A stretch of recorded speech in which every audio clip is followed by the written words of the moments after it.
When a property manager told Ryan Cole his landscaping crew looked rough, moved too fast, and might cost him the account, he did not reach for a quick apology. He asked for the scope sheet.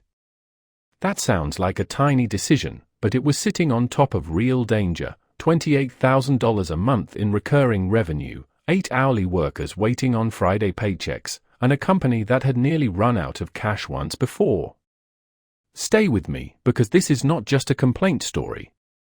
It is the blueprint for how a broke laborer became a millionaire owner, how he learned to protect his team without lowering standards, and how one policy turned customer friction into a growth tool.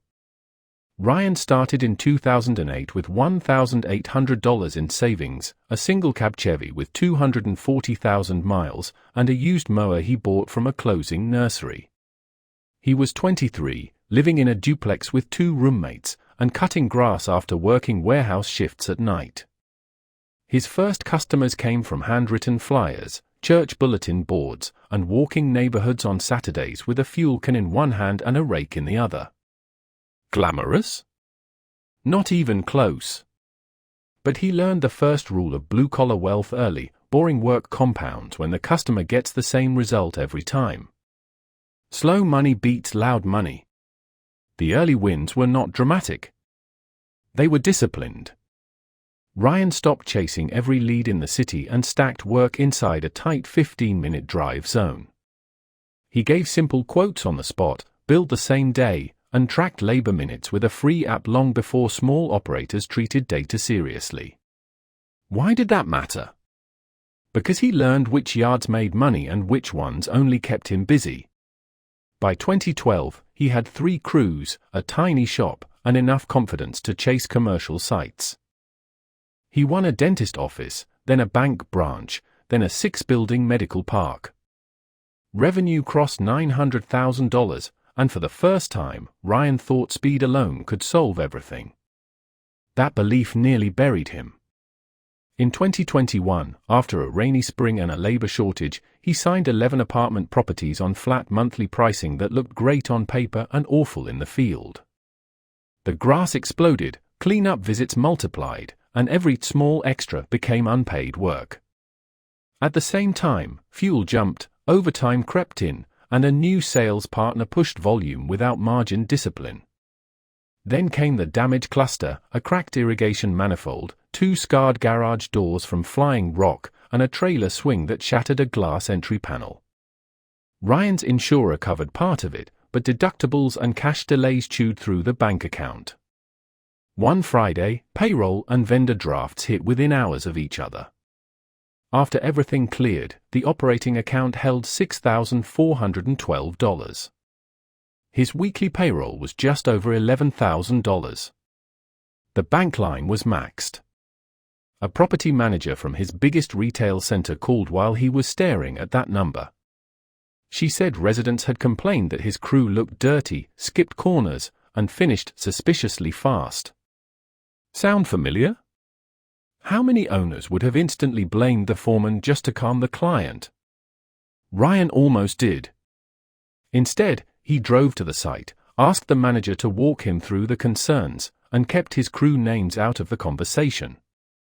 What he found changed the company. The problem was not lazy workers. The problem was a weak scope. The contract said full weekly grounds care, which meant nothing when expectations shifted with every visit. There were no photo standards, no trim maps, no notes on how short the turf should sit, no instructions about pet waste gates, parked cars, irrigation heads, or resident flower pots placed in mowing paths. His team had been judged against rules nobody had written down. Confusion is expensive, even when nobody means harm. Ryan still lost 3 apartment sites within 60 days. That hurt. Monthly revenue dropped by $41,000, suppliers got stretched, and he had to sell 2 backup mowers to make room. For a month, bankruptcy felt close enough to touch. Then an older excavating contractor, a man Ryan knew from supply houses, told him something blunt: you do not have a complaint problem.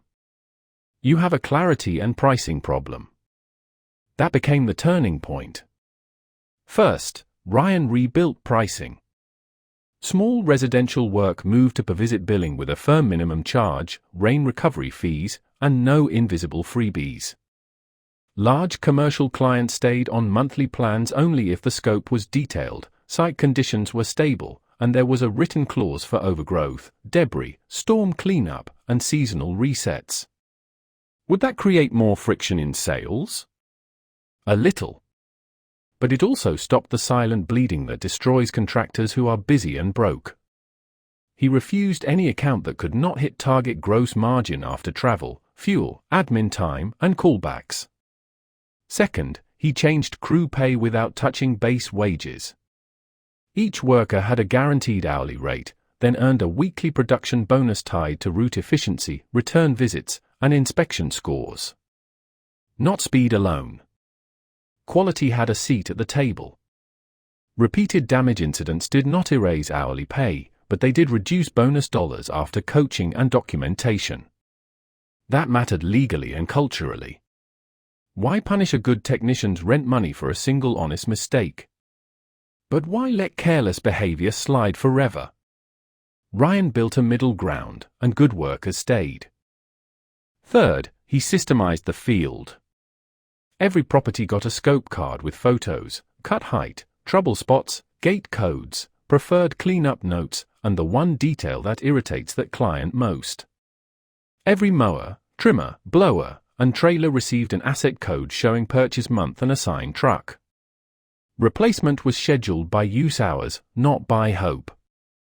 Fuel, blades, and trimmer line were checked before leaving the yard, because small resets in the morning prevent expensive dead time later.